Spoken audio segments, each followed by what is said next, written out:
Hello, everybody. Welcome to another episode of Marketing Mondays. I am your host, Ira Bowman. We are live every Monday talking about all things marketing. Today, we're going to dive into a deep dive, in fact, into the world of sales. Now, you may not be 100% familiar with my background, so you might be like, Ira, what the heck do you know about sales? The truth is, I spent over 20 years in business to business sales. I know a lot about it from both the individual contributor standpoint, from a sales manager standpoint, and even a director of sales standpoint. Now, in full disclosure, most of my sales experience is in business to business sales.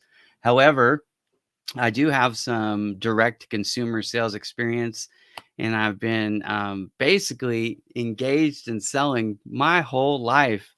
I run Bowman Digital Media, which is a marketing agency. I got really into marketing kind of by default. Some of the companies that I worked for were smaller and didn't have a marketing department or at all. And some of them were a little bit larger and had marketing, but I found the marketing materials that they would put out, the efforts that they were doing weren't helping me sell at all. So I started to learn this stuff out of necessity.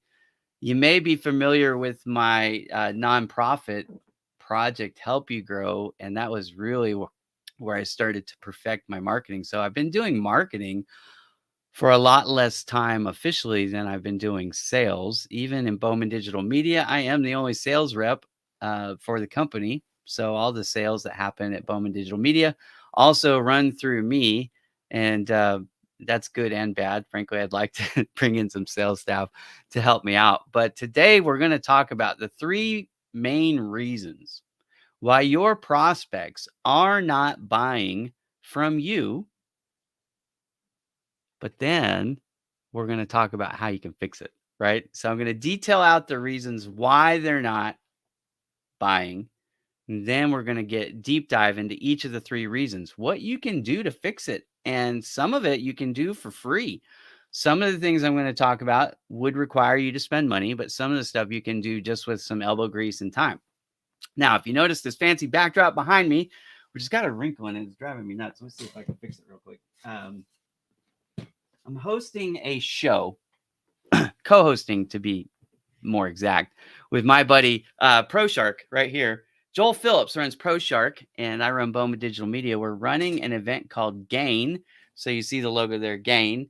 And then we have a sponsor, a title sponsor, sharing the credit. So that's why those four images are there. It's a backdrop. It's going to be on the stage at the show. It's live Friday, November 3rd in Southern California. So if you're interested in that, let me know, and I'll put the link to the show here in the comments, and you can just go and click on that and learn more. But that's what the backdrop is. So there's the link in the show. Where the heck did I go here? Calendly.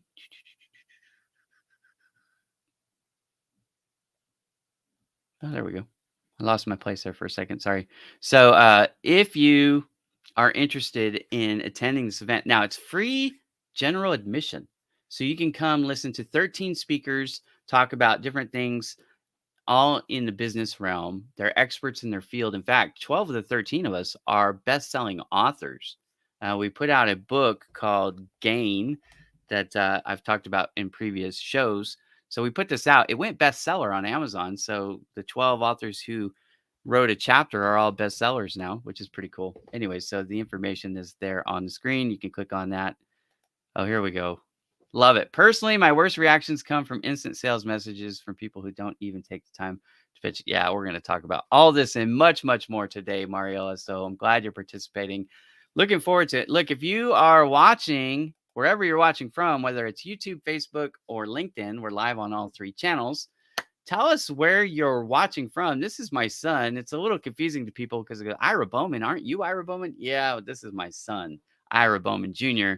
He's got the looks and the basketball skills to back it up. So he said, Dad, I broke a record. I'm like, okay, I'll bite. What record? He goes, I got 4,000, over 4,000 photos of basketball players on my phone. He is obsessed with basketball. I'm proud of him though, because over the weekend they did a teen event, and he's only 12, but they did a basketball contest at this event he was at, shooting free throws. He made 7 free throws in a row to tie the record for the event, and he did it against a 6'3" high schooler. So my kid's in junior high, and he's already stroking it pretty well. He likes to call himself Steph Curry. He's not quite there yet, but if he keeps working hard, he can get there one day. So I'm proud of him. Anyways, let's get into this. I have a video that I want to show first. Now, do me a favor. If you're watching, I just want to make sure that you guys can hear the sound. I shared a video last time, and apparently the sound didn't play. So if I start this and you don't hear sound, let me know, and I'll just pause it, and you can watch this video. Yeah, Ira Jr. is doing good. Thank you, Mariella. Okay, so I'm gonna start this video. Just let me know if the sound is not coming through.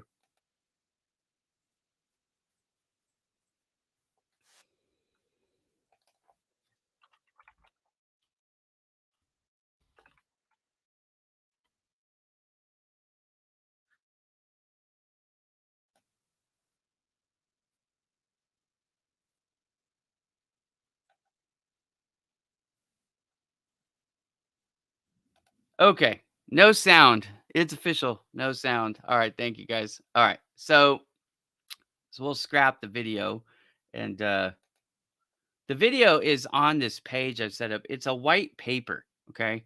And so if you're interested, thank you very much for sharing. I don't know why it says that the sound is being shared, but apparently it's not. Anyways, it's fine. We'll go without the video. But the three main reasons your prospects are not buying from you, I've got them listed here. You can kind of see it's a little small, and I apologize for that. I'm going to actually just do this.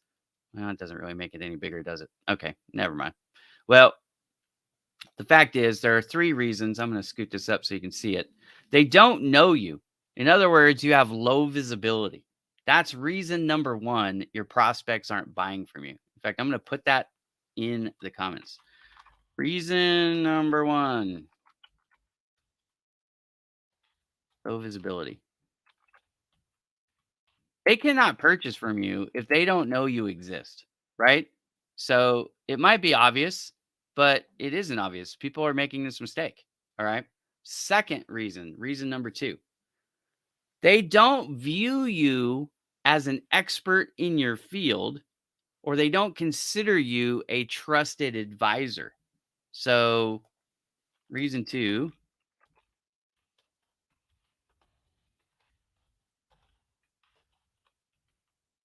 Now, let me just be clear here. When I say you, it may not be you personally, it might be your company. But irregardless, either way, okay, whether it's you or your company, it's a major problem. So if they don't see you or your business as an expert who can guide them from where they are to where they want to be. Now, notice I didn't say need to be, I said want to be. We'll come back to the difference between needs and wants in a minute. But if they don't see you as a trusted advisor or an expert, they're not going to do business with you likely. They're going to find somebody, even if the other person costs more. The other solution costs more. They'll spend more because in life, let's face it, a lot of times you get what you pay for. Sometimes you get more, sometimes you get less. But most of the time, you're going to get what you pay for, right? So they want to do business with people they know can do it for them. They need to see you as an expert. They need to know that you're a trusted advisor. Now, the third one's a little bit more complicated. And I don't know that I've worded it very well here, but I'm going to explain it here on the show. Reason number three, they don't see a good ROI. Hey, what is ROI? ROI stands for return on investment. If you offer something that they want, but the package is considered basically more headache than the reality that they're going to achieve by placing the order. In other words, they buy your product or service, they get something for it, but it was expensive and they didn't get enough value out of it. And that's probably a better way to say it. They don't see the value for what you charge, even though they know who you are and they see you as an expert. They don't see that return on investment as being high enough. Then they might not be purchasing for that reason. But make no mistake, these are the three reasons, the three main reasons why people are not buying from you. They don't know who you are, they don't see you, they don't see you as an expert, or they don't see the ROI. If you can fix those three things, your prospects will go from being prospects to being clients. Okay. So now that that's out of the way, it didn't take very long. What did it take us? 10 minutes? We're 10 minutes in and we've got the three reasons down. Now, the rest of the way, I am going to share with you. I wish I could just copy and paste these. Like, apparently I can't. Yeah, I can't do that. Okay. I'm going to take just 1 second. I want to put these on Face or on LinkedIn too. Reason number one, low visibility. Reason number two.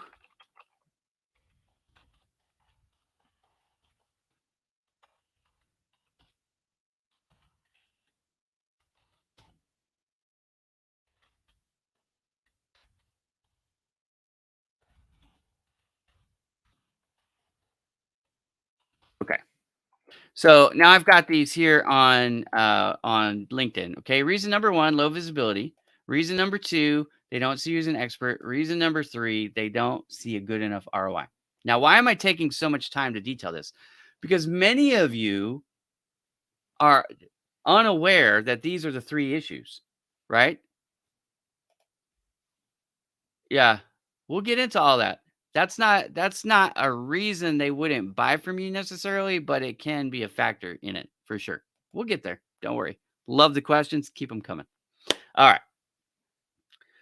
So, if you can increase your visibility, if you can demonstrate that you're an expert and you can figure out a way to communicate the ROI is high, the value is high, then people will go from being in your prospect pool or in your global audience to becoming customers. But how do you do it, Ira? How do you do it? Mariella has given us a couple of suggestions. Let's get into what Ira says. Okay. There's lots of guesses here. And let me just say this too. Be very careful who you go to for advice with things like this, because there's so many people out there who think that they're an expert in sales, right?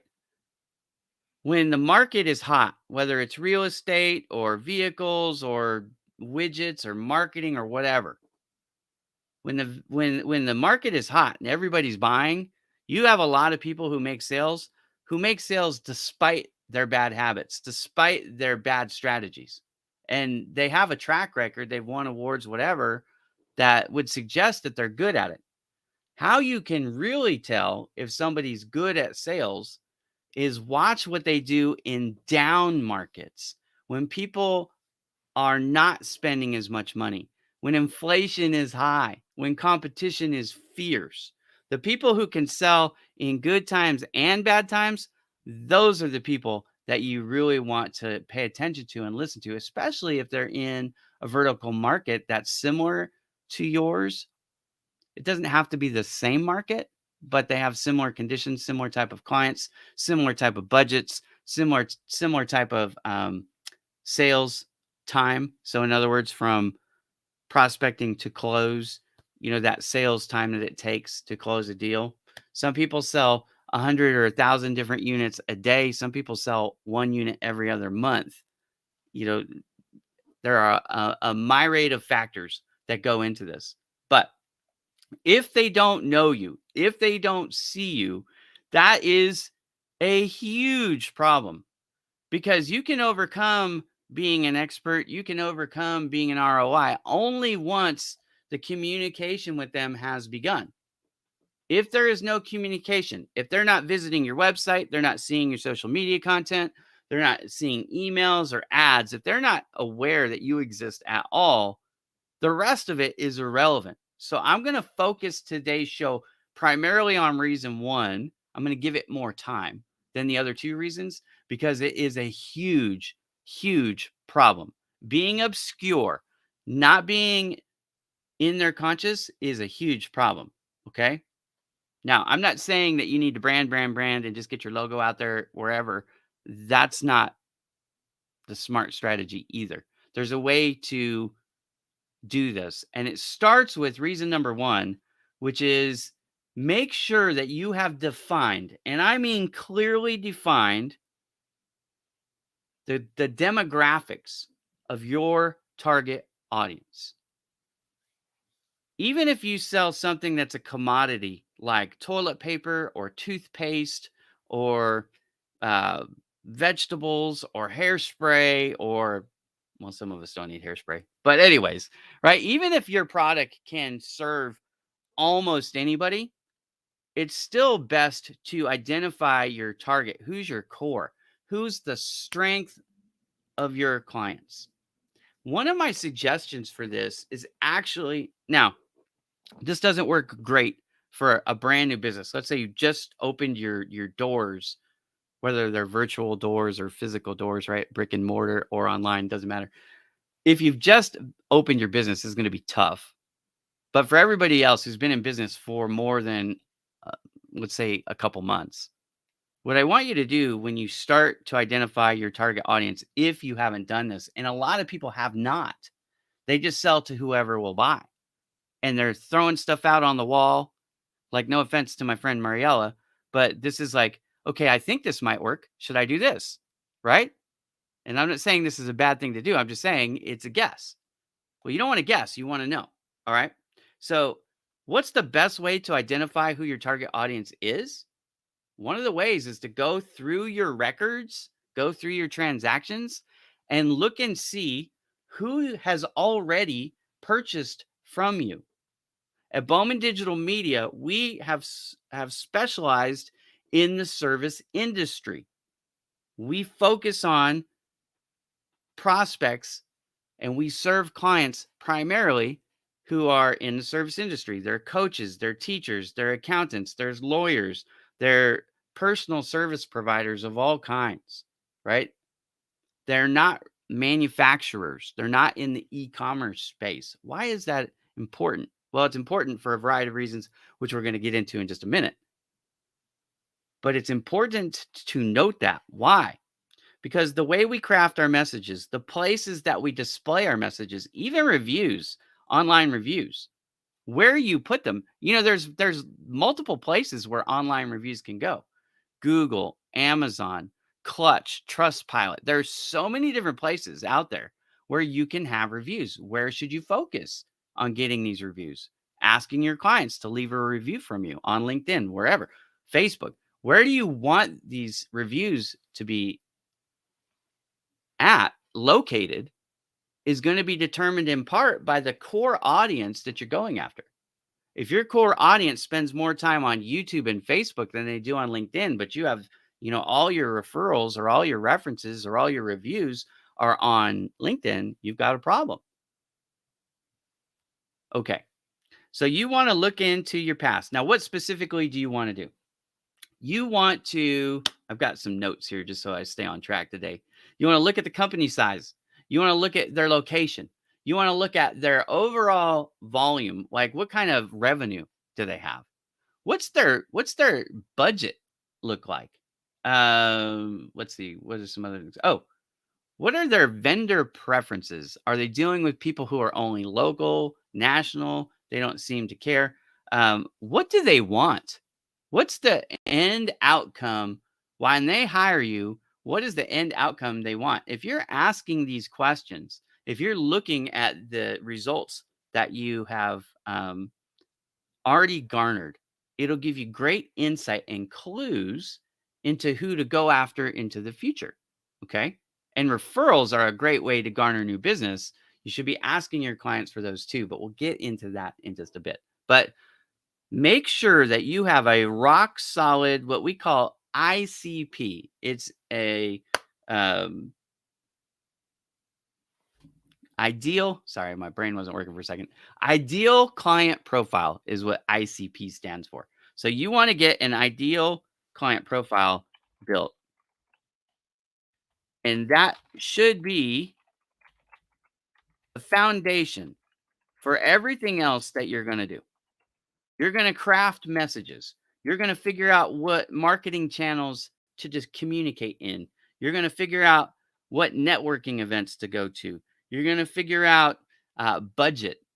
You're going to figure out all kinds of different things. The content that goes on your website, the type of articles or blogs that you would write. Are you going to be on radio or TV, in the yellow pages, in a newspaper? Are you going to write a book? Are you going to do direct mail? All of these things, the answers to these questions should be a result of asking about the effectiveness of that particular thing to that particular audience, because that is your core. It's what you're going to build your whole company around, your whole sales strategy around. So it is really important to lock down the ICP. All right. Your target audience, your demographics, psychographics, all those things go into creating an ICP. If you don't know how to create an ICP and you have a little money, you should consider hiring a marketing or branding firm to help you create your ICP, because it is critical to your ultimate sales success. One of the things that made me really good in outside sales, almost every company I worked for divvied up their sales territories by region, area, or zip code. So 3 different ways to say the same thing.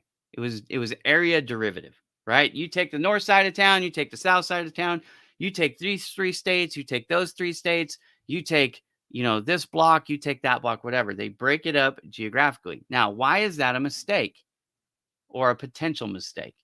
It can be a mistake because inside that region, you have all kinds of different companies, all kinds of different prospects.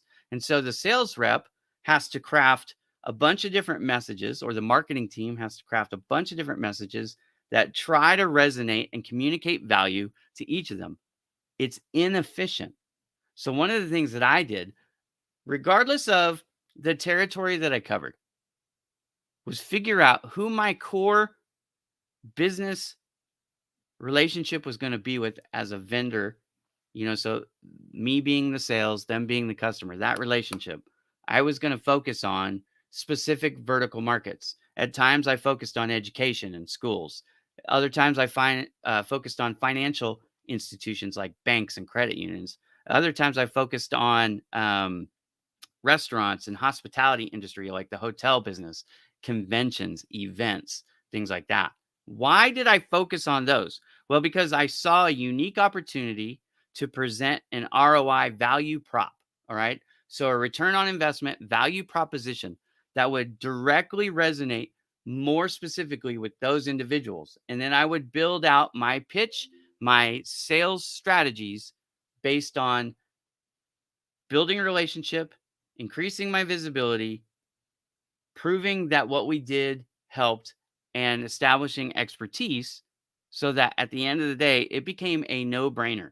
My objective every single time when I was making a sales quote presentation was to have them at the end of the presentation, the logical conclusion was to sign on the dotted line. That's what I was trying to do in those sales presentations.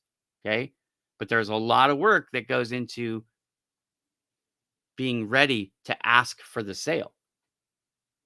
So, first and foremost, get your ICP built. If you can't do it or you don't know how to do it, consider hiring somebody to help you. That was all number one.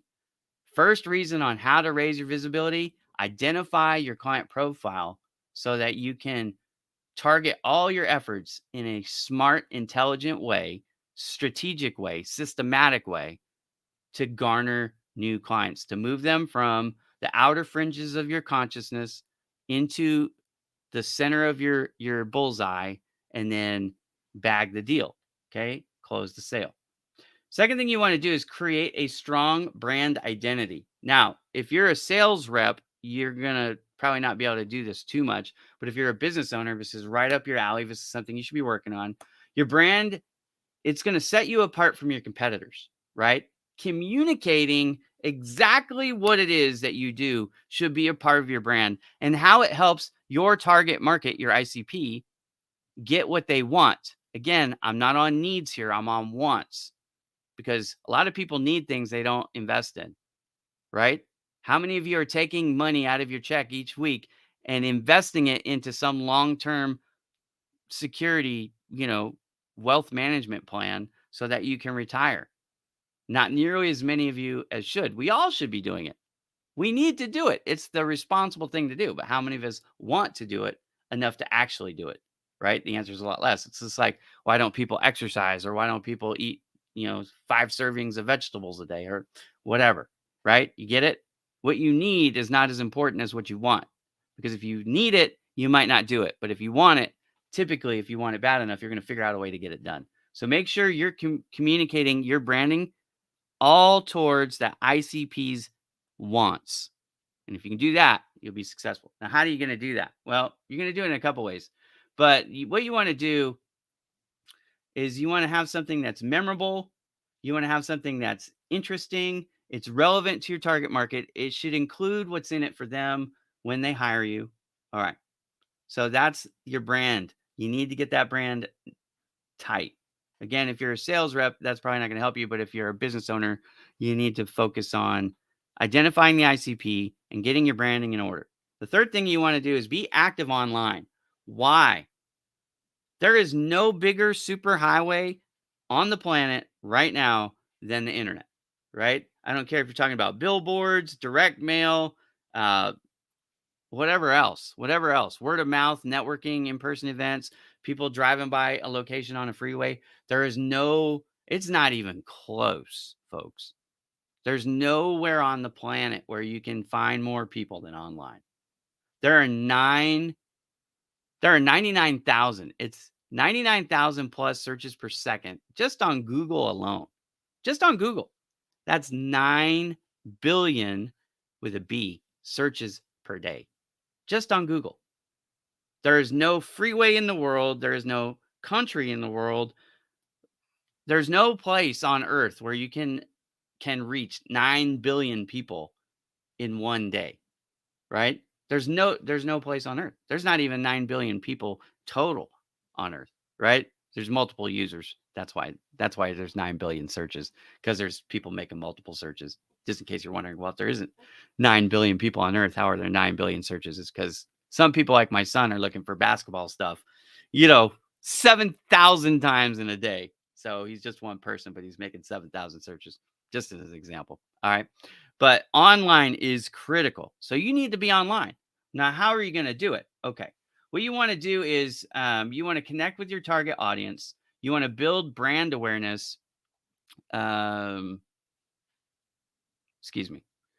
So being active online, it could be social media. It's a great way to connect with your target audience and build your brand awareness just on social media. But which social media should be on, right? As I talked about, not all social media is equal. There's different sizes, and you have different demographic users who focus on the different platforms. The audience on Facebook is much different than the audience on YouTube. It's different than the audience on LinkedIn or Twitter, Instagram, Pinterest, whatever. So which one should you focus on? And it isn't, or it shouldn't be, the one that you like best, because you're not the prospect or client. Your opinion is frankly irrelevant. You're not here for pleasure. You're here for business. So you need to get rid of your consumer mindset and your personal preferences, because frankly, that's part of your problem. You're not selling because you're not reaching the audience where they are. You need to go to them. They don't need to come to you. You need to go to them. So make sure you have your ICP, and then figure out which social media platforms they're on. Also, you can figure out times of day based on region and use. For example, the busiest time online is not when you think it is, probably. You think it's Monday through Friday, 8 to 5, and all your business posts should be Monday through Friday, 8 to 5, and that's complete garbage.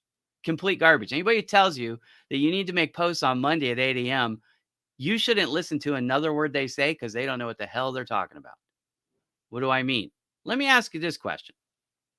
If your favorite show came on television or cable or streamed, whatever, at 10 o'clock on a Tuesday Tuesday morning, or 2 o'clock on a Friday afternoon, or 1 o'clock on Monday, whatever time during the week, Monday through Friday, 8 to 5, would you be able to watch it? The overwhelming majority of the population, that answer is a no. Why? Because they're busy doing whatever it is they do to make their living. Okay. When do they watch it? They watch it after hours. 7 p.m. to 11 p.m. is the busiest time on the internet, every single time zone around the world without exception. So if you know for a fact that you're trying to get business in California, what I'm telling you is you should try to make posts in California between 7 p.m. and 11 p.m.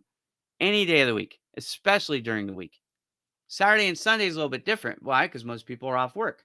So they can do more of the social stuff on the weekends. So you can open up the time slots. But if your time is limited and you don't have a lot of time to make content, you should be focusing on not only posting, but commenting. Remember, it's social media. It's not a sterile environment, it's a social environment. So make sure you're not only just dropping in posts to tell everybody how wonderful you are and how long you've been doing this and blah, blah, blah, blah, blah. They don't give a crap about that. Make sure your content is focused on how you deliver stuff that they want, right? You're building that ROI in your social media posts. You're making the posts at the time of day that they're available. Those things will help you so much more than everything else. Yeah. This is why when people listen to me, their sales go up. When they don't listen to me, when they tell me they know better and we got to do it their way, they struggle. It happens time and time again. I promise you folks, this is not something that I just started doing yesterday. I've been doing business to business sales for decades. Okay? Pretty much my whole life. Started when I was 5 years old. Never have I stopped.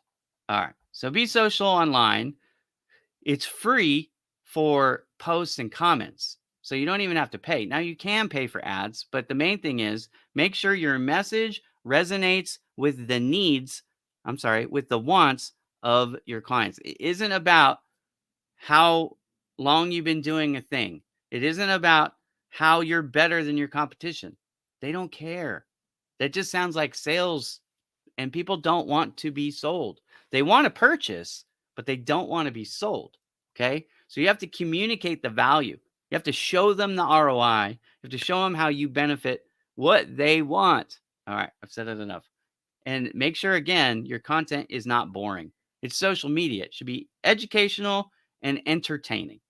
Never should you ever make a post that isn't one or the other. It's always going to educate them or it's going to entertain them. And in a perfect world, you enter, you edutain them, right? So you educate and entertain at the same time. All right.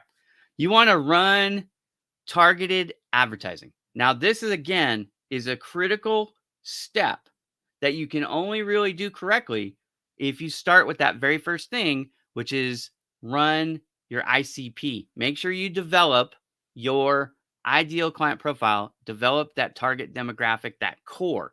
I'm not talking about the outer fringes. These people might also buy. Great. Our marketing materials need to focus on the wants of our core.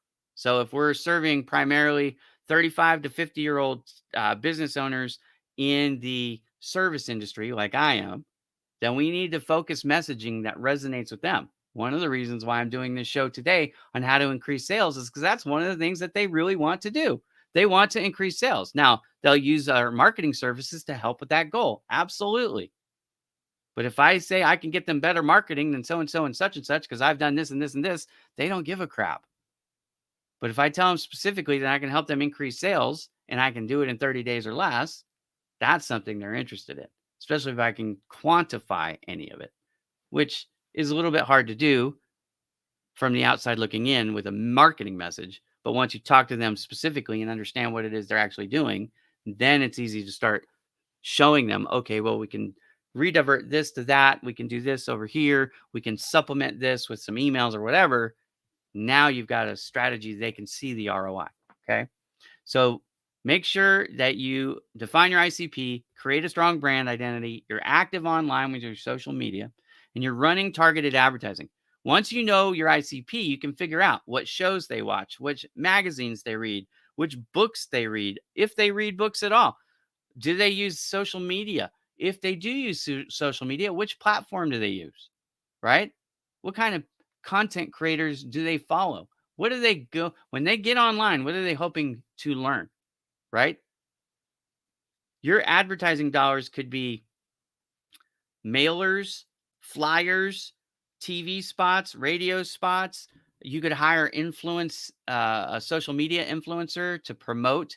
You could do a joint venture where you go in with another brand and you get your marketing message to their clients. There's all kinds of ways to run targeted advertising. Once you know who you're going after, it becomes a lot easier to be strategic with your marketing dollars. You can spend less and get better results. Okay. Paid advertising can be a great way to reach your target market and increase brand awareness. It's important to target your ads carefully to avoid wasting money. You want to create clear call to actions with a catchy heading that appeals to their wants. You have to know what your audience wants, then make sure to hit that point to those points in your ads. Don't miss the clear call to action step. You've got to tell them clearly what they need to do next. Download a free white paper. Click on this QR code to learn more about the event, to RSVP for the tickets, whatever it is. It's got to have a clear CTA as part of it. A catchy headline is critical. Being in the right space is critical. In other words, you're in the right marketing channel, whether that be newspaper, radio, social media ads, Google ads, hiring an influencer, whatever it is. You've got to make sure that you're picking the right stuff. But once you do that, you have a targeted campaign. It's going to cost you less money overall than pray and spray, which is what most of you do. What does that mean? That means you pray to God that it works, and then you spend all this money and you just hope that that thing that you just did is going to work. And I'm telling you, that's why it doesn't work. It's got to have a specific strategy, pinpointed to your target market, 100%. Okay. You want to attend industry events. Why? It helps raise your visibility. Now, the problem with attending local events is you have to have a strategy that will work. The problem that most people have with networking events is they go there and they become wallflowers. They sit there with their hands in their pockets in the corner or buy the food or whatever. They might talk to one or two people and they do all the talking. You don't want to do that, any of that. You want to listen more than you talk. You want to ask questions. When you're talking, it should be probing questions to get the other person to talk. Why? A couple of reasons, but you've heard this expression. It isn't what you said that they're going to remember. It's how you made them feel. If you go into a networking event, 99% of the people are going to come off as slimy sales folks, right? They're going to try to pitch slap you right then and there on the spot and get you to commit to something. You don't know them. They don't know you. You just met and they're trying to consummate the marriage, if you understand what I'm saying there, before they even take you out on a first date. It's a huge mistake. And they talk and tell you about how wonderful they are, right? But that's the problem. Don't do that. Don't do any of that. What you want to do is you want to find a few people, just 5 or 6 people in a networking event, and ask them questions, get them talking, spend as much time as you can with these people. Like, let's say you're at a 3-hour event. You might spend 20 minutes with each of these 6 people, right? Work the room a little bit, figure out who might be a good prospect, and then invest those 20 minutes in asking them questions. Don't give them a sales brochure. Don't be a cheesy sales guy and just talk. By all means, please date the person before you try to marry them. Okay. Don't consummate the marriage or try to consummate the marriage. You're just going to come off as a creep. So don't do any of that, right? Get to know them. Ask them questions and then shut up and let them talk. That's how you work networking events. Okay. When you call somebody a day or two after a networking event and you spent the whole time trying to pitch them while you were at the networking event, they are not taking that call. They are not going to respond to your emails. They might even block you on everything. The opposite is true if you spend the majority of your time asking them questions and allowing them to talk. Doesn't have to be anything business related. Should it be? That depends a little bit on your strategy. But the bottom line is they're not going to remember what you talked about anyways. They're just going to remember that you made them feel good and you were interesting. What makes you interesting to people is that you're interested in them, because most people's favorite topic is not anything other than themselves. So if you come and ask me 10 questions and I tell you 10 different answers, and then you go away for 2 days and you call me, I'm probably not going to remember a darn thing that we talked about, but I sure as heck will remember that I like you, right? It's a way to win friends and influence people. Let them talk. All right. Another thing, and this is important, a lot of you are being stingy with your stuff. What do I mean by that? You don't have any freebies. You're not giving away nothing. I'm giving away this free white paper. All this information I'm reading and a lot more today is available to you for free. All you have to do is reach out to me by carrier pigeon or email or private message. You can even call me on the phone at 951-902-9550. You can call me on the phone and ask me to send you this. I'll send you the link to the white paper and you can have it for free. Why do I do that?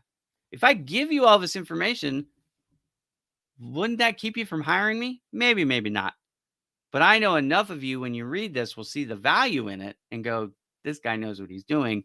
I want them to help us increase our sales by running our marketing or assisting with our marketing efforts, right? Give away stuff that's valuable. It shows people. Remember, reason number 2 is they don't consider you an expert. You read this white paper, you'll know that I'm an expert in marketing and sales. It will be crystal clear to you, okay? And this isn't stuff that I had to research. This is all stuff off the top of my head. I know this stuff inside and out. In fact, I could have made it longer, but for brevity's sake, because I know a lot of you won't read a 50-page white paper, I kept it under 10 pages, okay? But I'll give it to you for free. You should be doing the same thing. Give away some freebies. It could be free content or samples. So it's a great way to introduce people to your business, to your products and service, and demonstrate your expertise. White papers, booklets, audio files, videos. Maybe it's a free session. For example, Mariella is watching. Maybe Steve, her husband, will give away the first music lesson free to entice people in, right? Say, commit to a 4-pack and I'll give you the first lesson free, something like that, right? It helps get people in the door. It helps you with the relationship building so that you can market to them for the long haul. Now, the key here that you want to make sure you catch, you have to send me your contact information for me to send you this link. Now, what's going to happen after that? There's going to be some follow-up marketing. Believe it, right? I'm going to send you some other things that are related. I think you might be interested in. If you're interested in this, you might also be interested in that. I might also ask you a couple questions, survey questions. Hey, who are you using now? What are you doing now? How much are you spending? Who's your ICP? How effective are the things you're doing right now, right? I'm going to try and start a conversation so we can get on a consultation, which I do give away for free as well. 30-minute free consultation to every single prospect who reaches out to me. I give them a free 30 minutes to go over their strategies. What are they doing? I give them a lot of free tips during the consultation, whether they hire me or not. Why? Again, I'm demonstrating my expertise so they know that they can trust me. I'm also trying to demonstrate ROI and the value proposition. If you hire me, this is what you can expect. I'm closing the gaps on the 3 main reasons why you're not selling. Making sure they know me, making sure they see me as an expert, and making sure they darn sure know the ROI that's included when they hire me. Do the same things. Okay. Now, another thing that you can do, and a lot of you haven't thought of this, but I used to love to do this. I would partner with other businesses. I still do it to this day. Hence, the backdrop behind me, right?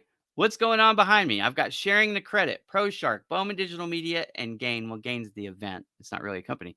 But I've got 2 other companies partnered with me here, right? ProShark is my co-host. Sharing the Credit is the title sponsor. Why? Well, for a variety of reasons, including this.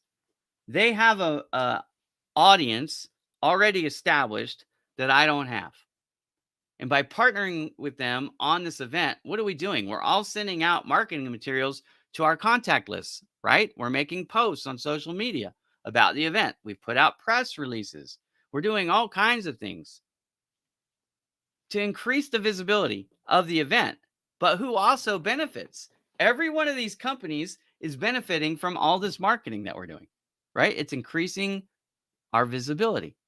So find people in businesses that serve the same audience as your core demographic, that don't compete with you directly, the thing that you do.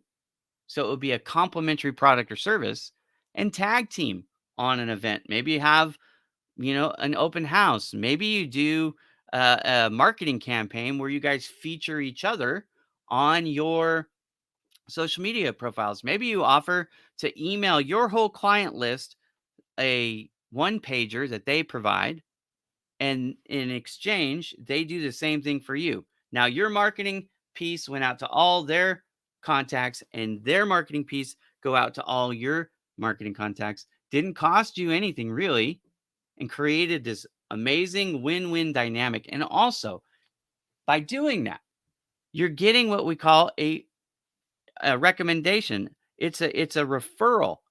Even if it's just an implied referral, the fact that they would send out information to their contacts about you tells them that they trust you enough to do that. It establishes your credibility in the recipient's eyes. There's huge benefits to doing joint partnerships with other businesses. Okay. Another thing that you can do is get involved with your community. I want to preface this by this should primarily be seen as branding, mostly not directly impacting your sales, but there is a charitable component to it that I like. I've just always felt good about getting involved in the community. So sponsor a local event, donate to charities, volunteer your time and expertise. Um, I've offered to build websites for churches. Whenever a missionary comes to my church, I offer to help them with their website. I help to give them some free marketing consultations. I don't ever expect them to order anything from me. It just makes me feel good to do it. So there you go. All right.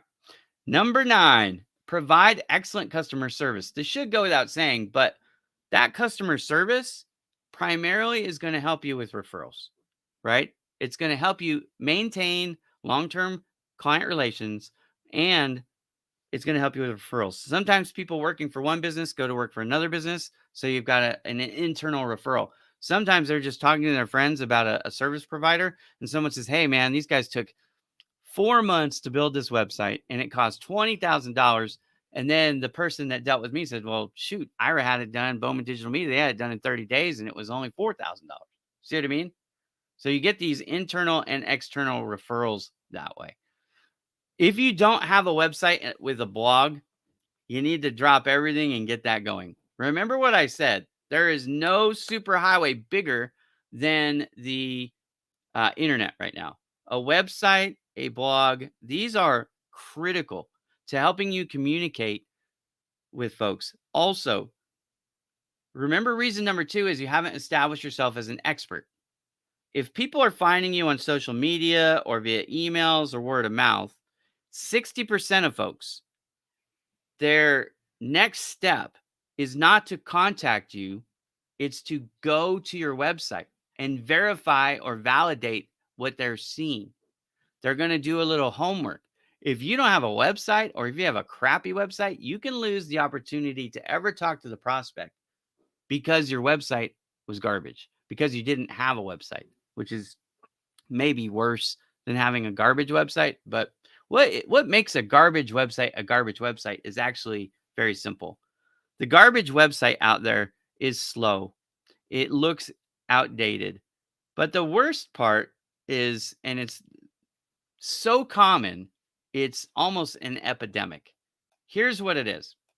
If you go to a website and it's all about them, this is who they are, this is the origin story of how they got started, this is why they're the experts, this is how many awards they've won, and it's all about, here's my team and my CEO, and you've got 20 different pages about your CEO. It's like, dude, who gives a crap? You've missed the mark by a million miles because nobody cares. You can puff yourself up and feel good about yourself, but that's an ego problem. You got to get the ego out of your website. The website needs to be crystal clear on, this is how we help people. This is who we help. This is how long it takes us to help people. These are people that we've helped and how we've helped them. You understand the difference? Clear shift from what most of you are doing wrong is you're bragging about yourself. You're puffed up your ego. You have an egocentric website. Remove the ego and get the story back to how you help your prospects. Make them the star of the show. And then in that, show clear call to actions. What are the next steps? Booking an appointment, downloading the free material, whatever it is, you need to show them how you help and what to do next. Now, once they've bought into all of those things, now they start to care about who you are and your story. It's not that your story shouldn't be shared, but it certainly doesn't belong above the fold on your homepage, which is where most of you have it. Look at me, I'm wonderful. Who cares? How can you help me? How can you help me specifically get what I want right now? That's the star of your website. The top banner, what we call above the fold on your website, should have a powerful hook line heading that says something to the effect of, will help you get more sales. You want to see an example? I know you do. I'm going to share my screen and show you an example. I'm going to go over to my website. Bear with me just one second. What does it say at the top of your website? How is it that you help people? What do we do? We're a digital media SEO agency. Want more sales? We help drive traffic to our clients' websites to increase their sales, rank higher on Google. This isn't about how long Bowman Digital Media has been in business or who this handsome fellow behind the play button is. It's not any of that.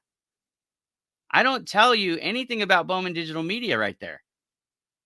What's the next thing I tell you? You're not stuck with me for a long-term contract if you don't like it. Now, a lot of people ask me about LinkedIn marketing, so I put a little blurb right here about LinkedIn marketing, right? Book free consultation. This is a call to action, right? I want more sales. Click on that. It doesn't say, give me your contact information and we'll book an appointment. It says, I want more sales because that's what they want. We offer turnkey marketing services. Why is that so important? It's important because most people don't want to do any of the work. They just want to benefit from the results. So I tell them straight away, we'll help you increase sales. We'll drive traffic to your website. You don't have to pay for it forever if you don't like it. And we offer turnkey marketing services. Do you see the difference between what my website and how it's set up and how most websites are set up? The reason why I win more sales without even trying is not because I'm a better salesman, although I might be. It's primarily because I have a better strategy and my communication method is more effective.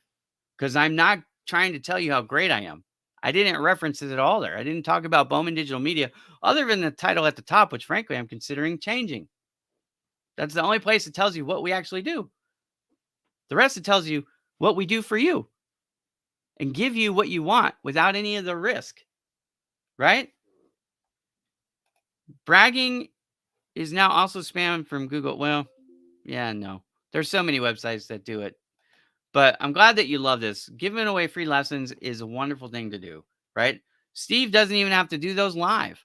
He can record a basic session on each of the 5 instruments and then send them the link to the YouTube video. They can watch it. They can share it with their friends. They're sowing seed for you, right? It doesn't cost them any time other than the first time it takes to record the videos.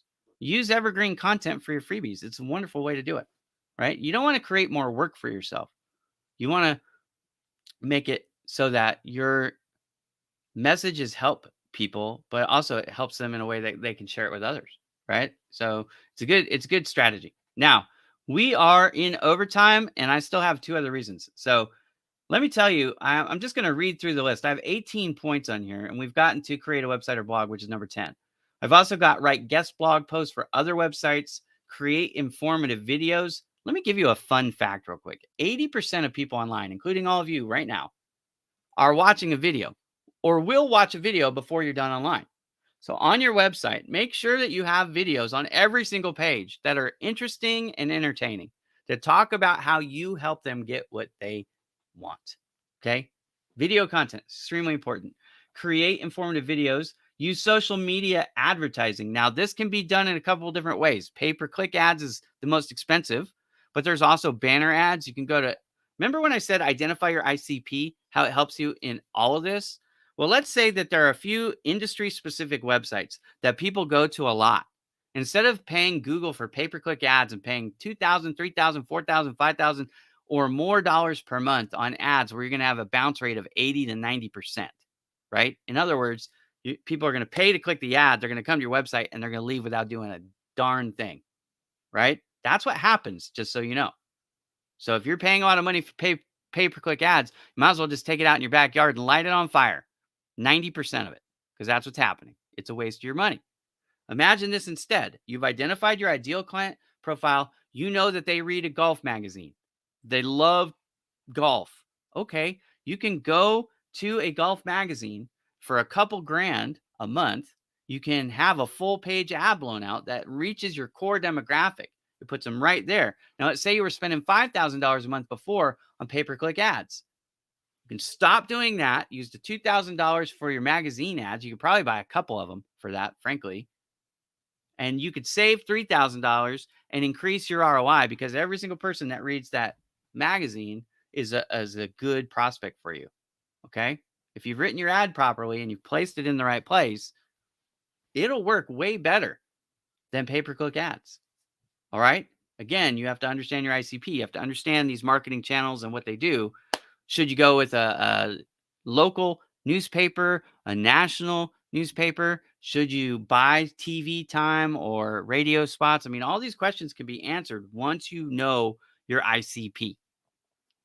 If you don't know your ICP, then you're just guessing. All right. Attend trade shows. It's the same thing as attending networking events, basically. To trade shows, you should be talking with questions and listening, not making sentences and statements. Okay. Run paid search ads. That's a pay-per-click ads I was just talking about. They can be effective. There's some ways that are really useful. For example, you have an event that's happening really fast and you need to hit a target market really fast. Pay-per-click ads, good way to do it.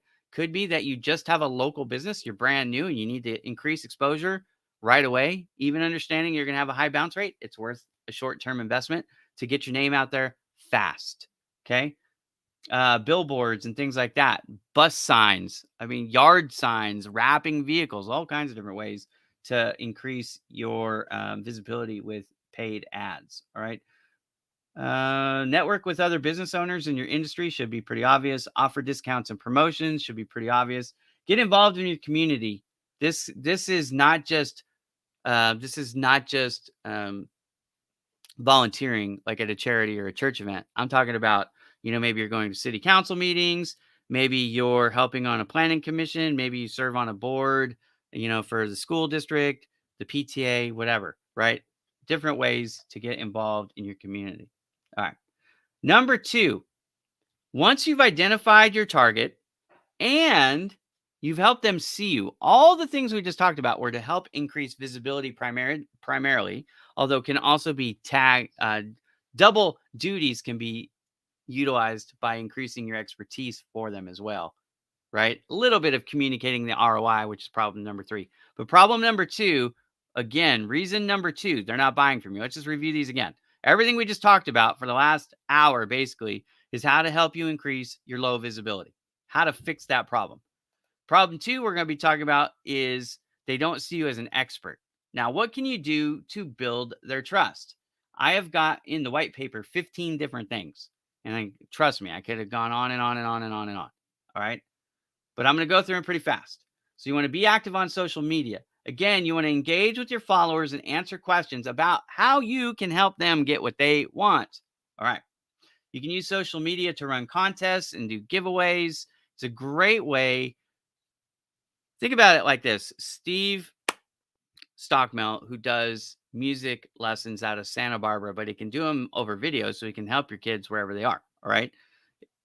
He could do a promotion once a month where if you leave me a Google review, if you leave a Google Facebook review for me, if you leave a YouTube review for me, I'll put you in a drawing. And once a month, we'll have a live drawing.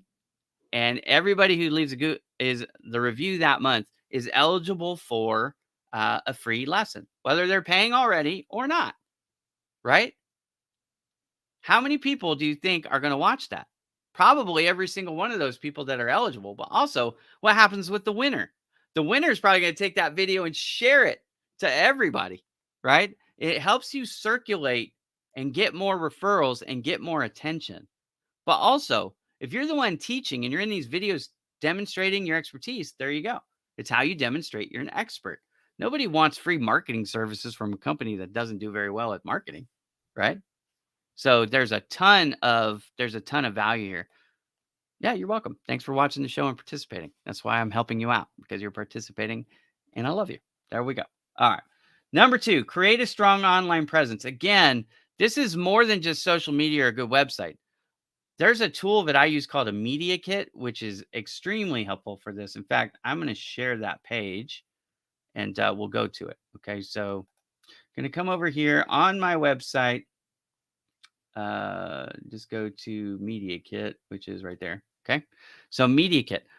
This is what we talk about, having a good LinkedIn profile, having a good media kit, being featured in online magazines and all that stuff. But you want to take all that information and build one place like a link tree or something like that has all your information. But this is better than Linktree, in my opinion, because it allows me to show videos and photos and stuff and control the environment. Okay. So who is Ira? Well, I'm an entrepreneur, a photographer, a graphic designer, an SEO expert, a website developer, digital marketing specialist, social media influencer, a sales professional, a best-selling author, a 2 times TEDx speaker. I have my press credential, and I'm a philanthropist. Then I have my bio. Who the heck is Ira? I tell you right there. Okay. Then I have some information about my company. Raise your social media visibility. That's right there. That's part of what we do. I'm a photographer. There's pictures of me with some of my camera gear. Okay. Here's some of the photos that I've taken. In fact, I just put up new ones. This is a brand new shot. I just loaded it up last night. So if you're interested, you can check it out. Okay. This is one of my favorite photos too. Isn't that cool? This is called a slow shutter stock photo.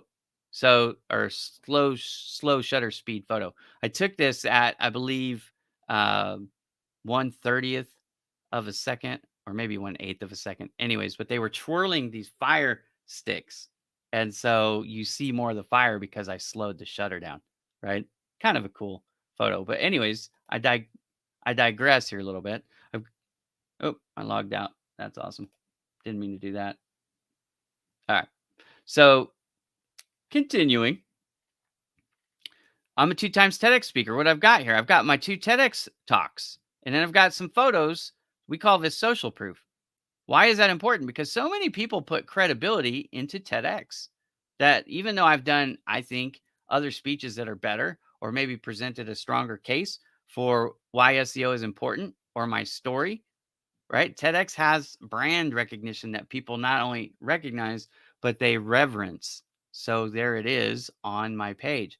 Also, being a book author, which a lot of people, for whatever reason, anybody can write a book. Trust me, if you want to write a book, talk to me. I can publish the book for you. Okay. I can make it a bestseller. I know how to do this. We market those services.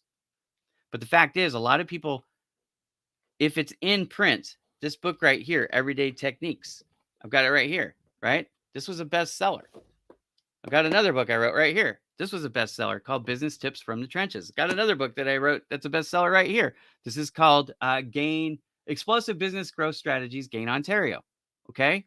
All 3 of these are bestsellers. The fact that I've written and published 3 best-selling books makes people reverence me they put me on a higher plane because I'm not only a published author, but a best-selling published author. You see what I mean?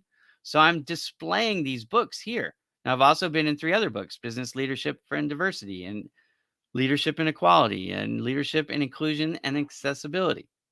And then I've got on-stage appearances. Remember, I told you I've been on other stages. So I've got some photos and videos of that. In fact, I'm going to be on stage next at Gain Ontario on Friday, November 3rd. If you click right here, you can RSVP for free to the event. Then I've been on lots of podcasts. So I've got my podcast appearances here. And then what? Then I'm part of the press. These are some of my published magazine articles that have been featured in different magazines. So you can click on any one of these and you can read the article and verify that I'm a published author. I've also had my photos published in Forbes magazine. right? And these aren't photos that I paid for placement. Oh, there's nothing wrong with doing that. These are photos that they chose to place. I didn't have to pay a penny. It's wonderful advertising for me, and didn't cost me a thing, right? I'm a LinkedIn Live host. You know, you're watching one of my shows right now, right? And then I have questions that people can ask me. All of this does what? This media kit does one thing, and it does it very, very well. It helps to establish you as an authority in whatever field you're in. You take all of your awards, anything that's relevant to what you're trying to communicate your expertise in, right? So for me, it's photography and SEO work and the fact that I'm in the press, right? All those things. I'm a best-selling author, and I put all the case for it in the kit. And then whenever I email somebody, the kit is in my signature. So if they're not familiar with my credentials, they can find it really fast. Okay. Why did I say all of that? I said all that because you need to create a strong online presence. A media kit is a very simple way to do it. All right. But make sure your website is well designed and informative. You should also have professional email address and social media profiles. So I shouldn't be emailing you at yourname@gmail.com, right? My name is Ira Bowman.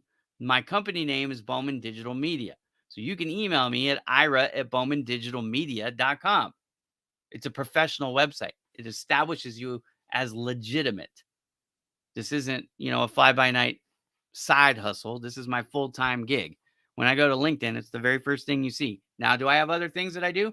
Absolutely. I serve on the board of directors for the GGAF. Why do I do that? Because I like to give back to my community. But also, I serve as the director of marketing. Why is that important? Actually, I'm the vice president of marketing to be exact. But anyways, why do I do that? Well, it helps establish me as an authority. Why? Because an outside agency, outside of what I'm doing, has recognized my marketing talents and put me in that position. It establishes credibility, is what it does as an authority. Okay. Another thing that you want to do is get involved in industry associations. It's a great way to meet others in your field and stay up to date on the latest trends and developments inside your industry without having to do all the research because you're a part of their functions. You're getting their newsletters. You're being invited to guest speaker events and things like that.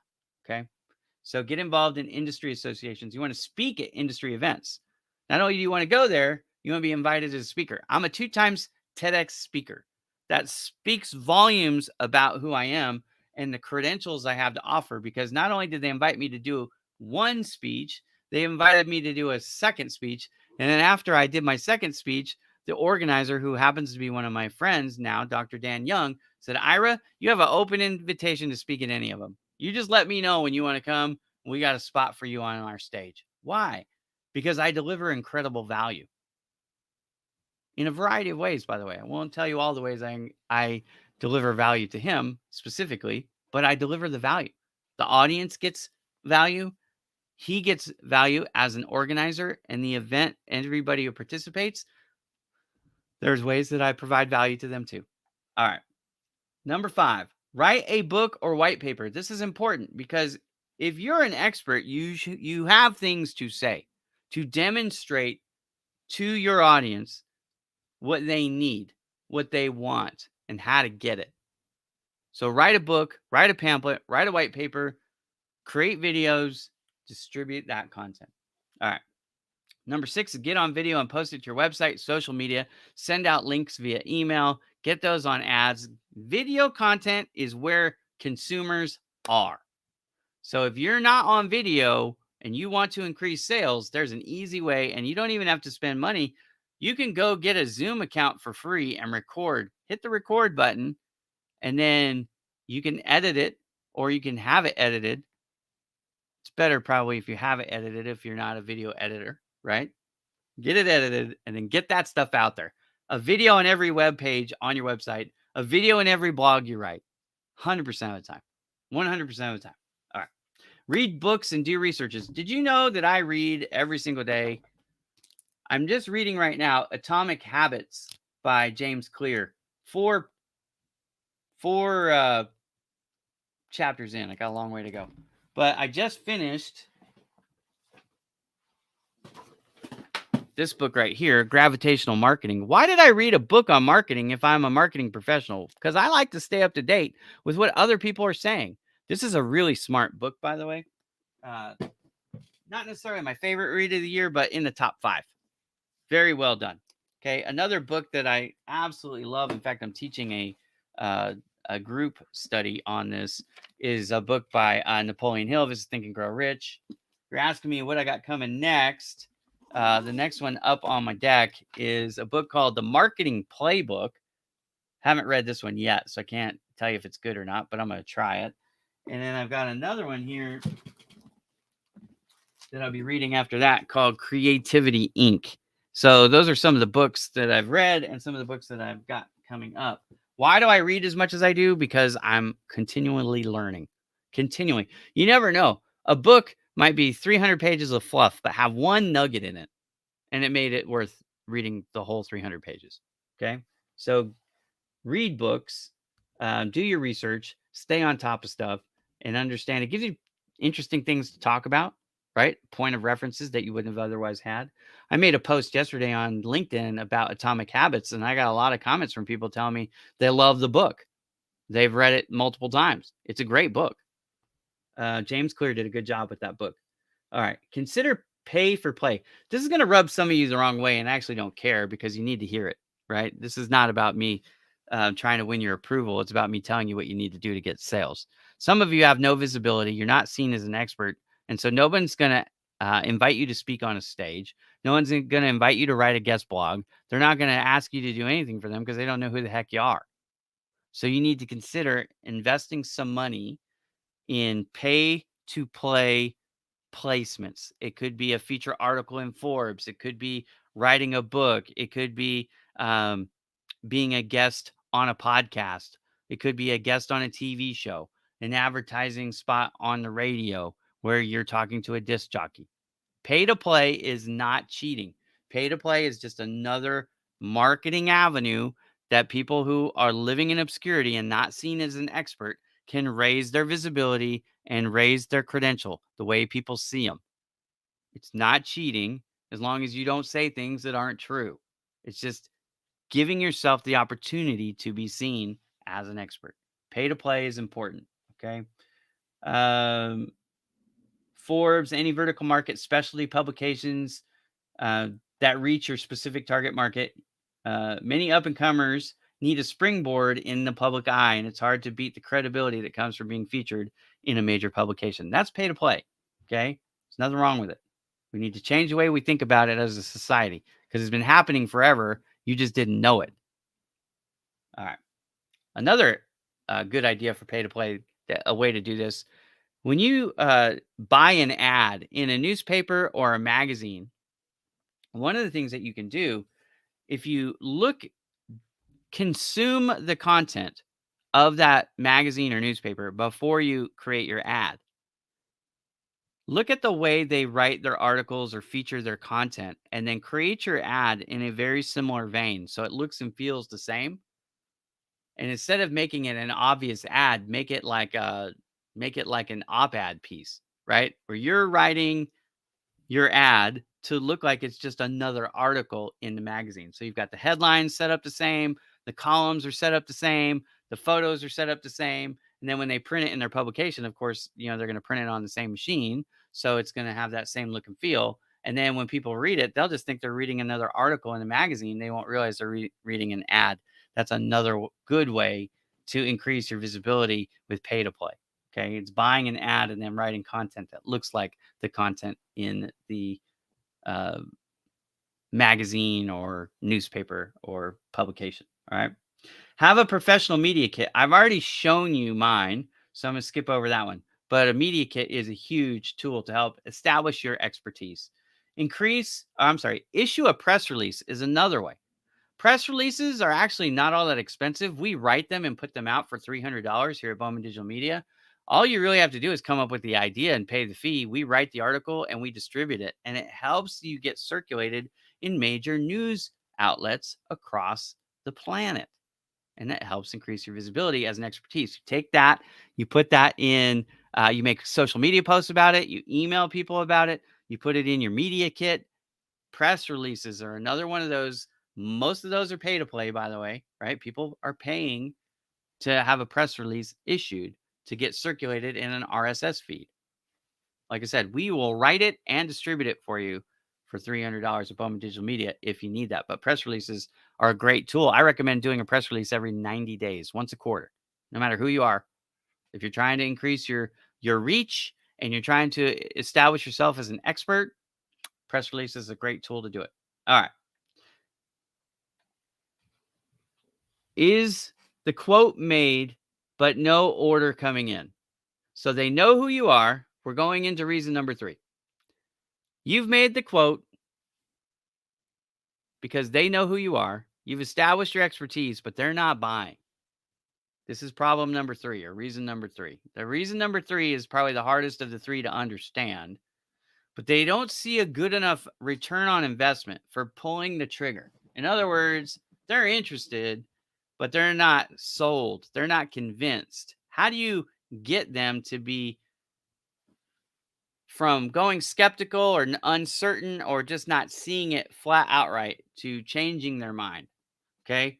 I've got a few different things here, but the first thing I recommend is before you make a presentation in the future, have what I call a spot checker review the presentation or the quote from start to finish. Go over it. What are they going to do? They're going to ask a few questions. In fact, I'm actually going to share my screen and show you. Right now, if you want this white paper and everything in it, then reach out to me. Again, this is free, but you just have to send me your contact information and tell me you want it. But this is what the spot checker is going to do. Okay. You're going to ask them these questions. Do they understand clearly the solution presented as quoted? I got a typo there. I got to fix. Is the call to action clearly stated? What do you think about the presentation layout? Are the graphics interesting and relevant to the quote? What is your least favorite thing about the quote presentation? Now, don't bite their head off when they tell you the truth. You want them to be brutally honest here. What's their least favorite thing about the quote? Is the quote too long? Are the purchase options clear? Does the quote clearly ask for the sale? You'd be amazed how many people fail right here. They do everything to educate and try to lead the horse to water, but they don't tell it to drink. So it just sits there waiting for somebody to say, buy me. All right. Is there clear contact information in the quote? Because you may be presenting it to a marketing manager or somebody, and they're going to in turn make the case to somebody else, or it's going to land on somebody else's desk. Make sure your quotes include contact information. It's important. Is there clear contact information in the quote? And what suggestions do they have for improving it? Now, why do this exercise? This exercise is important because you're making quotes that people are not responding to. That's why it's important. If you were good at this, you wouldn't have this problem. So know if you're making like 10 quotes and nobody's buying, they don't see the ROI. You've got a problem. It could be in the way you format it. It could be in the way you're setting up your sale. Maybe you're making the quote too soon. You haven't done enough probing questions and research on the solution itself. But you need to make sure that your quote is awesome. And it's written specifically for, again, that target market. I talk in here, is the quote too long? Well, the length of the quote is going to depend on the level of the person who's making the decision, right? If you're presenting to a C-level person and you've got a 55-page report quote, you've likely lost them before you even started. Because most of these CEOs are going to give you 5, maybe 10 minutes, but probably on average about 7.5 minutes. You get about 7.5 minutes to make your case. Now, they may sit in the room for 30 minutes. That's probably all they're going to sit there, right? But you lost them after 7.5 minutes. Like, they're done. You've lost. If they haven't say sign me up or told you to shut up after 30 minutes, I'd be shocked, right? But that decision-making process for a CEO level on average is about 7.5 minutes. So you better make a 30,000-foot view, big, fat, bold font, straight to the bottom line. They don't care about all the minutiae of the details. That's for their underlings to worry about, right? Now, if you're dealing with a lower level project manager and you go in with a presentation that only has large numbers and large fonts and it's 3 pages deep because you made it for a CEO person, C-level person, you're going to lose them too. So you have to know your audience. Who's this quote for? Part of the probing question is, what happens after I present the quote? What are the next steps in your internal processes, Mr. Prospect, on how you're going to go from reviewing the quote or quotes to deciding the ultimate outcome of who's the vendor and placing the order? You need to understand all that before you ever make the quote. Because if you don't, that's a reason why you're not closing sales. All right. So how do you fix your sales quotes and the presentations to drive sales? I've got 10 reasons here. Okay? 10 reasons here are: focus on the benefits of the customer. In other words, in your quote, you don't just have information about the product, line items about how much it is, some financing options, and sign on the dotted line. That's a one pager. It's highly ineffective for most things. Far better to include a one pager on benefits with just the one line at the bottom that tells them how much, right? And you should know if they're purchasing cash or financing and how long they want to finance for and what kind of lease option term they want if they're doing it, right? So, like for me, when I was selling $100,000 plotter equipment, I knew they wanted a 60-month dollar buyout lease option. And I didn't show them all the other stuff because what's the point? I know what they want. I want to make it easy. Keep it simple, stupid, right? Kiss. So, what are you going to do? You're going to show them the benefits for sure. I don't care who you're talking to, list out the benefits. Now, the length of the benefits and the specific benefits shown can vary depending on, again, the audience. Am I talking to the CAD manager, department manager, an engineering manager, something like that? Or am I talking to the owner or CEO? Right? If I'm talking to a department manager, I'm going to have more details. If I'm talking to the owner, I'm going to have less details.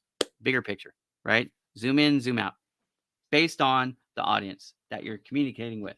Okay. Be specific and quantitative in your quotes. In other words, don't leave it to generalities. You need to have some analytics here, right? I put a graphic in the white paper. I'm going to share it right now to give you an example. All right.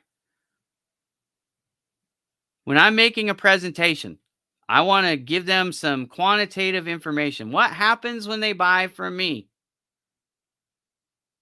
Option one, and I have other options in this particular graphic, but I just sliced it out, right? Option one month, I'm going to save them 120 hours in that month, and it's going to increase their sales by $7,500 a month. Over 12 months, they're going to save 1,440 total hours and $90,000 in increased revenue.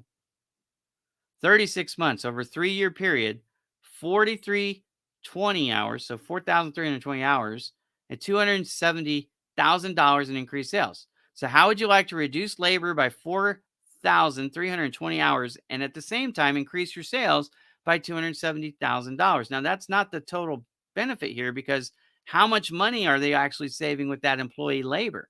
If I know what their labor rates are, I could have actually included that in this and given them a total value prop. But I just gave them 2 sections and I actually explain that when I make this presentation. Okay.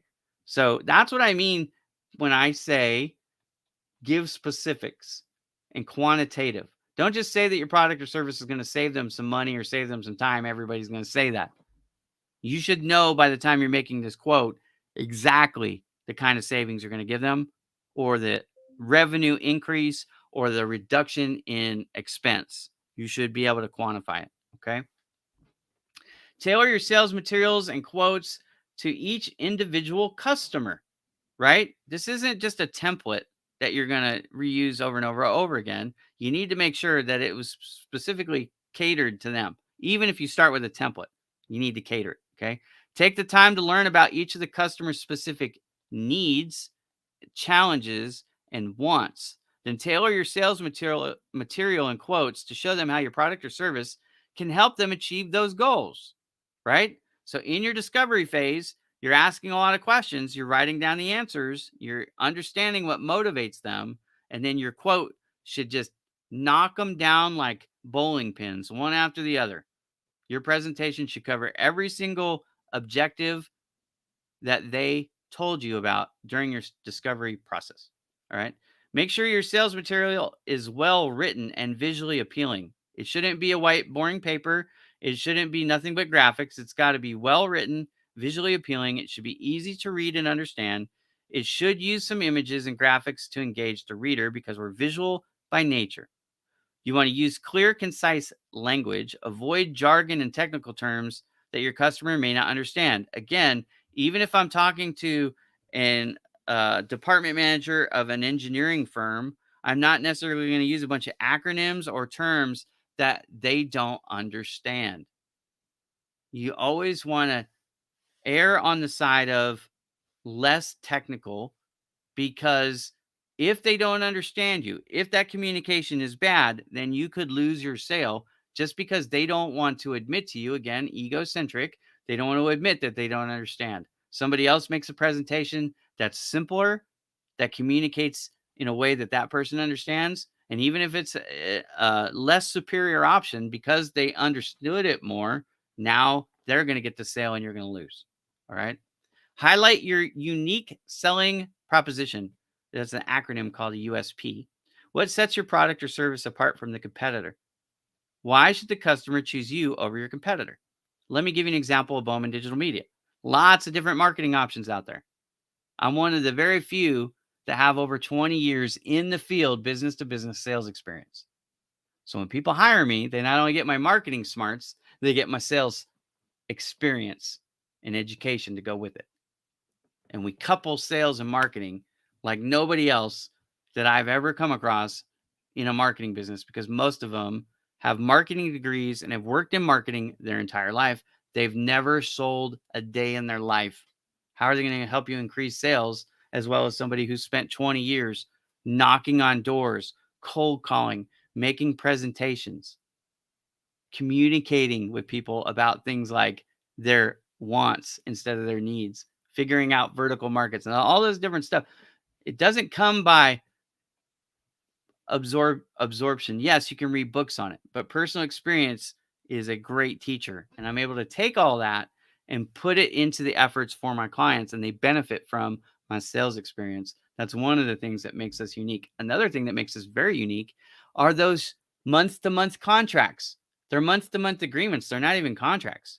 Most marketing firms will make you sign a 1 year, 3 year, 5 year deal before they've ever done anything for you. You've got to commit to this long term marriage, and you might find out right away you don't like them. And I've had clients come and go pretty fast. I had one just recently signed up a couple months ago. They're no longer with me. It was a bad fit. It wasn't necessarily their fault or my fault. It was just a bad fit. And so we parted ways. No harm, no foul. There was no penalty for them leaving. They didn't have to worry about, sticking with me for the duration of a contract, because I don't want people stuck with Bowman Digital Media if they don't want to be here, and I don't want to be stuck with them if I don't want them to be here. So we do month-to-month agreements, and that makes us unique in this space. All right. So make sure you can communicate that to your clients, okay? Whatever your unique selling proposition is, make sure you can explain it simply so they can understand. Make it easy for your customer to buy. That's another thing. Sometimes, to onboard a new client is way too complicated. There's going to be 3 different forms and 2 different levels of approval, and it's going to take 90 days to get them set up. The ether, if you can get people in the ether and make it easy for them to buy, impulse buy, a lot of them will. Far more than will come back to you and wait 90 days to go through all this pain just for the privilege of doing business with you. Simplify your process, business owner. Make it super simple for them to get started. That first impression is by far the most important impression. And once they sign on the dotted line, I don't care what your product or services is. I don't care how much patience they had during the quote process. As soon as they sign the darn paper that says I want it, or click on the buy now button that says they want it yesterday. Nobody wants to hear your lame excuse about why it took an extra 2 weeks or an extra 3 weeks, or you promised me delivery in 2 weeks and now it's going to be 5 weeks before I get it. That's not what anybody wants to experience. I don't care how much they like you. I don't care how patient they are. When they make the purchase, they want it now. I said something earlier you may or may not have caught. I said nobody likes to be sold, but most people like to buy. And once they buy, we're in an instant gratification world. We want it easy. We want it fast. So simplify whatever it takes to do to make it easy for your customer to buy. Your sales material and quote should include a clear call to action, including next steps right? If you purchase, Mr. Customer, here's what comes next. I have to have you fill out this credit application and get you approved because you're trying to finance, or you need to do a wire transfer or whatever, right? But make it clear to them what comes next. Tell the customer what you want them to do next, whether it's to schedule a demo, sign up for free trial, fill out a credit application, fill out an onboarding form, whatever it is, once they make the purchase. Make sure you've addressed any objections or concerns the prospect made during your discovery calls. We talked about that already. Your quote presentation should include every single objection, not written out, but the answer to it. Okay. You don't need to say, they said, they were irritated with, SEO taking 6 months to be effective. In your quote presentation, let them know, hey, we can start to increase your Google audience in 30 days or in 90 days, whatever it is. So now that objection has been answered. They've got a checklist in their mind or written out that they want to make sure this addresses all these things, and you're just checking all the boxes. Okay. Make sure that you are flat out, plainly asking for the sale. This is a reason so many people miss sales. They simply don't ask for it. It's fascinating to me, but it happens a lot. It happens a lot. You find a prospect, you send them all the information, you think it's so obvious the next step is to order, and they would order, but they're just waiting for you to ask to place the order. So ask them for their business. Number 10, how you get people to move from prospects to clients. Ask them for their business. Don't assume they know that that's the next step, because they may not know. And that could be the reason and the difference between them sitting on the sidelines, buying from somebody else, or buying from you right now. Just asking for the business. All right. So by way of review, what have we talked about? We've talked about a lot today.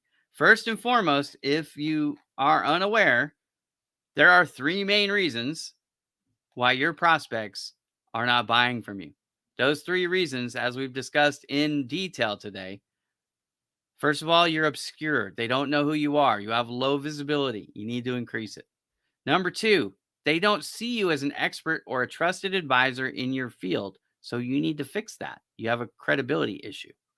Reason number 3, and this is the one that's a little bit more complicated for people to understand, but they don't see a good enough ROI in what you're offering. You have not hit on their wants. You might have hit it on their needs. You might have showed them how you can help pacify them, but you haven't made a strong, clear value proposition as to how you can help them get what they want. All right. So if you don't know, this is a white paper I wrote. It has a lot of stuff on it. Okay. It has a lot. Every answer I've shared today is in here and more, frankly. Okay. If you want this, all you have to do is reach out to me. If you're on Facebook, LinkedIn, YouTube, wherever you are, send me a direct message, include your email address, and say, Ira, I want a copy of this. And I'll send it to you for free.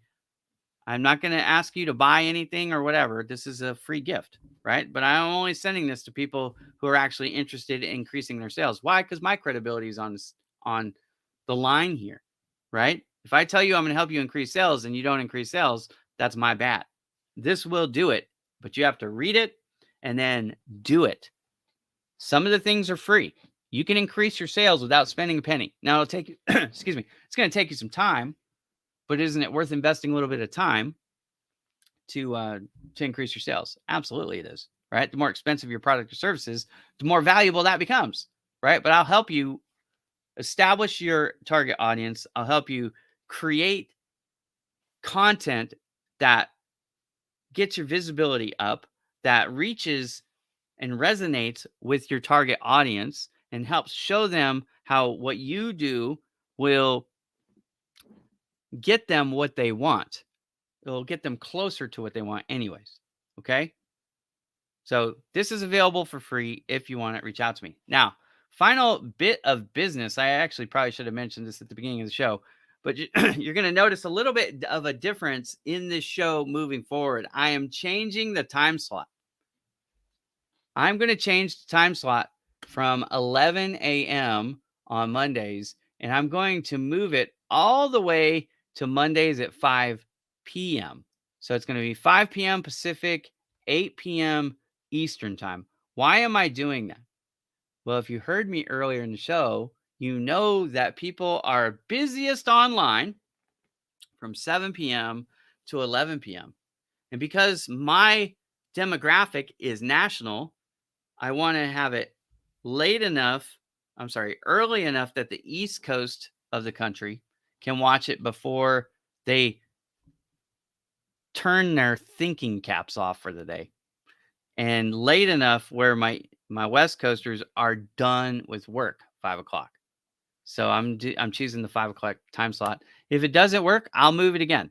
But I've been in the 11 a.m. spot for a couple years now, and I like the time slot, but I think this new slot will work better for me. If the new time slot doesn't work for you, I apologize, but you can always watch them online. You can watch them on Bowman Digital Media. Go to the About tab and then go down to Marketing Mondays, and they're all there. I post them all there. You can always watch them on my YouTube channel after the fact as well. Anyways, my name is Ira Bowman. This has been a special edition of Marketing Mondays as I talk to you about 3 main reasons your prospects are not buying from you and what you can do to fix it. If you're interested in that white paper, comment down below, whichever platform you're on, or send me a private message if you don't want the world to know. That's fine. But I need to get your contact information so I can send it to you, and I will send it to you, no strings attached. I look forward to seeing you next week at the new time, which I'll post about in the show announcement for next week. It's going to be 5 p.m. on Mondays, Pacific time, 8 p.m. Eastern Standard Time. Have a great day, everybody. Thank you so much for tuning in. I hope this was a help for you as I intended it to be.